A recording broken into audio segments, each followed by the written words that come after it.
শুধু দর্শক বন্ধু, আপনারা দেখছেন একে নিউজ বাংলা। 2026 বিধানসভা ভোট যে কোনো দিন যে কোনো সময় ইলেকশন কমিশন কিন্তু ঘোষণা করে দিতে পারে। আর ইতিমধ্যে বিভিন্ন দল তারা কিন্তু তাদের মতো করে রণকৌশল করছে। 2021-এ সংযুক্ত মোর্চা হয়েছিল বাম কংগ্রেস আইএসএফকে নিয়ে, এবারে কিন্তু সংযুক্ত মোর্চা হচ্ছে না।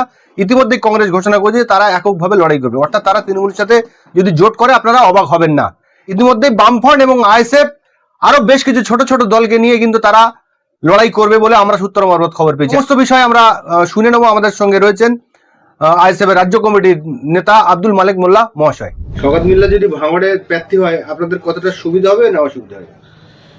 দেখেন, ভাঙড়ে যেই প্রার্থী হোক আমাদের কোনো সমস্যা নেই। আমাদের যে বিরোধী হোক তার বিরুদ্ধে আমাকে লড়তে হবে এবং আমরা সেরকমভাবেই প্রস্তুতি অলরেডি নিয়ে ফেলেছি। এবং ভাঙড়ের প্রত্যেকটা কর্মী সমর্থক, আমাদের যারা ভাইজান প্রেমী এবং আইএসএফ প্রেমী মানুষ যারা, তারা মনে মনে প্রস্তুতি নিয়ে নিয়েছে। ও সামনে সোনার বাটি বসিয়ে দিলেও সেদিকে যাবে না, আইএসএফ ভাঙড়ে জিতবে।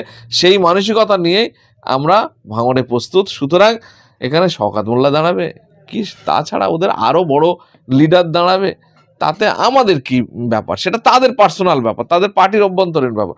যাকেই দাঁড় করাতে আমাদের কাছে সে আমাদের বিরোধী, তার বিরুদ্ধে আমাদের লড়তে হবে। এবং এই যে তৃণমূল দলের আপাদমস্তক যে দুর্নীতি, মানুষের বিরুদ্ধে যে তারা রাজনীতি চালাচ্ছে, এগুলো আমরা সাধারণ মানুষের সামনে যেভাবে তুলে ধরছি সেটা আমরা আগামী দিনেও ধরবো এবং ভোটের ময়দানে আরও বেশি বেশি করে তুলে ধরবো। এবং এই টোটাল সরকারের বিরুদ্ধে আমাদের লড়াই, কোনো পার্টিকুলার ব্যক্তিকে প্রার্থী সেটা আমাদের কাছে বড় বিচার্য বিষয় নয়। আমাদের কাছে বিষয় হলো এই সরকারটা যে অনৈতিক কার্যকলাপ করছে, যে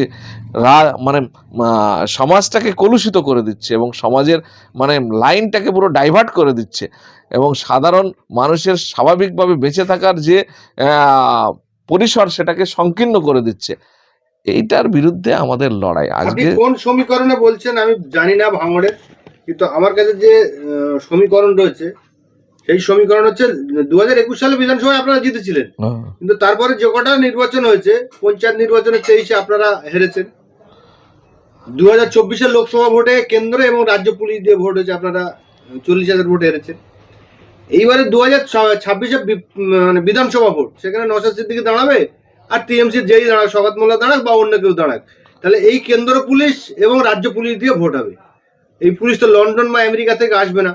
তাহলে এই যে দুটো সমীকরণ, দুই জায়গায় আপনারা হেরেছেন 24-এ এবং 23-এ, তারপরেও আপনারা জিতবে বলছেন কিভাবে? ভারত কতবার হেরে তারপরে ক্রিকেটে ওয়ার্ল্ড কাপ পেয়েছিল, মনে আছে? পরপর সবগুলোতে তো জেতেনি।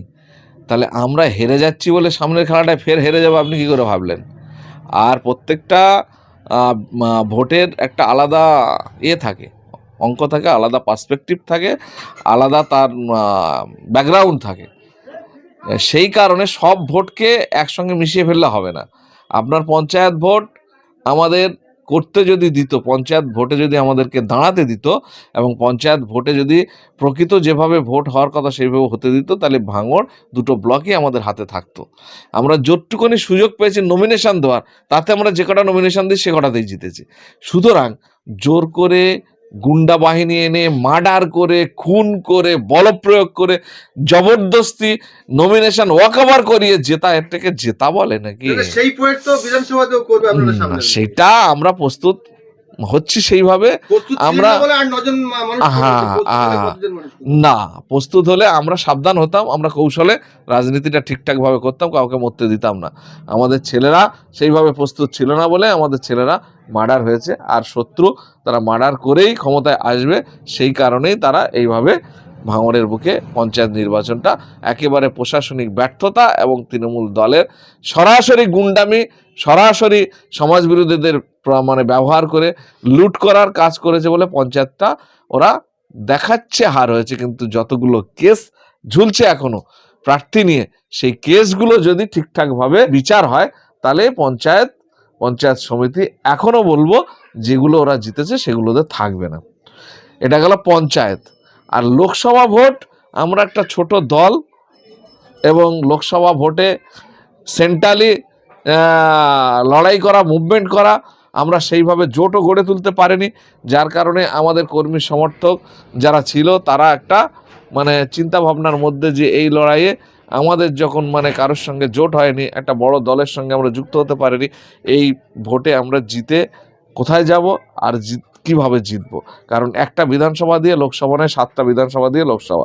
সেই কারণে সব ভোটকে গুলিয়ে এক জায়গায় এক দাঁড়ি পাল্লায় মাপলে হবে না, সব কিছুর একটা আলাদা পরিপ্রেক্ষিত আছে। আপনারা বলছেন গন্ডগোল হবে না, ইতিমধ্যে কাইজার আহমেদ তিনি বলছেন না, গন্ডগোল হবে না কথা আমি বলছি না। ইলেকশন কমিশন যে কোনো দিনেই ভোট ঘোষণা করে দিতে পারে। আপনাদের প্রস্তুতি কত দূরে? বামেদের সঙ্গে আপনাদের কি জোট হয়েছে? বাম ছাড়া কি আরো কারোর সাথে আপনাদের জোট হয়েছে?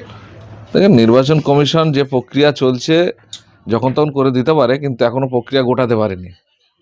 ওনাদের যে ভোটার লিস্টের যে কাজ চলছে সেই কাজ এখনো গুটিয়ে উঠতে পারেনি, তো সেটা ওনাদের ব্যাপার। কিন্তু আমাদের সাংগঠনিকভাবে আমরা মোটামুটি তৈরি, আর সাংগঠনিক কাজ যেখানে যা টুকটাক মানে এখনও খামতি আছে সেগুলো চলছে কন্টিনিউয়াসলি।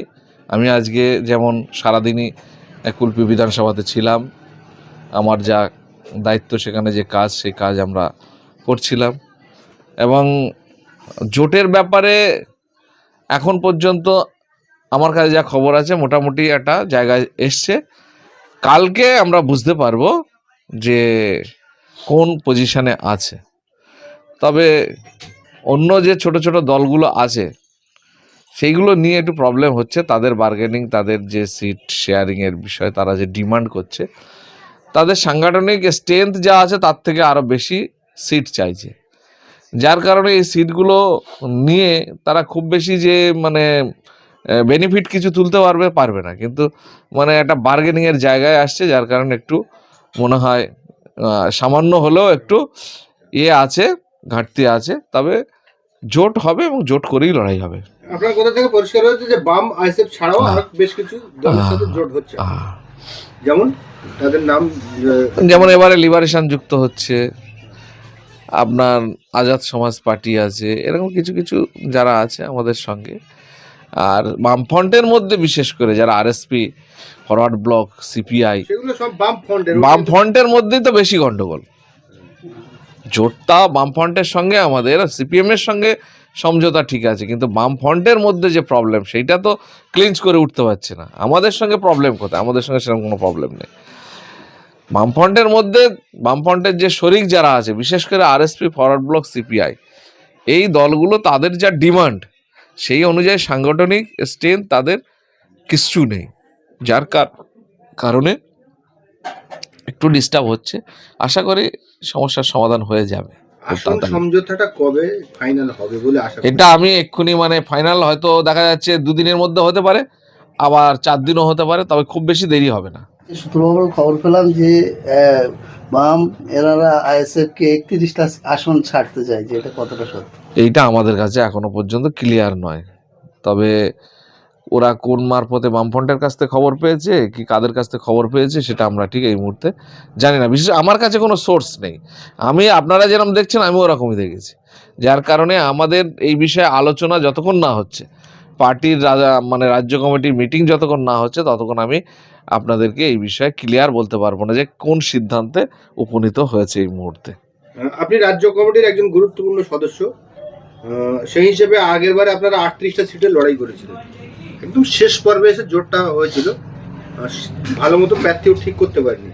আপনারা বলেছিলেন যে জোটের স্বার্থে আমরা কম সিট নিয়েও লড়াই করতে প্রস্তুত, কিন্তু তার তো একটা লজিক থাকতে হবে, একটা যুক্তি থাকতে হবে। আপনার দেখা যাচ্ছে আপনি 2টো সিটে লড়াই করার মতো আপনার ক্ষমতা আছে, আপনি বলছেন আমার 15টা দিতে হবে, তাহলে জোট মানে সবার চিন্তা তখন সবাইকে করতে হবে যে আমরা যখন লড়ছি একসঙ্গে, আমি আপনি 3 জন কাঁধে কাঁধ মিলিয়ে লড়ছি, তাহলে একসঙ্গে যখন লড়ছি তখন ব্যর্থতা এবং সাফল্য সব কিছুর একটা মানে সমানভাবে তার হবে, ফল হবে। তো সেই জায়গায় দাঁড়িয়ে এমন কিছু না করা উচিত যে আমার সাধ্যের বাইরে গিয়ে আমি অতিরিক্ত চাপ নিয়ে আমি সেখানে হয়তো প্রার্থী দিতে পারবো না, কিন্তু আমার ভাগে নিয়ে বসে আছি।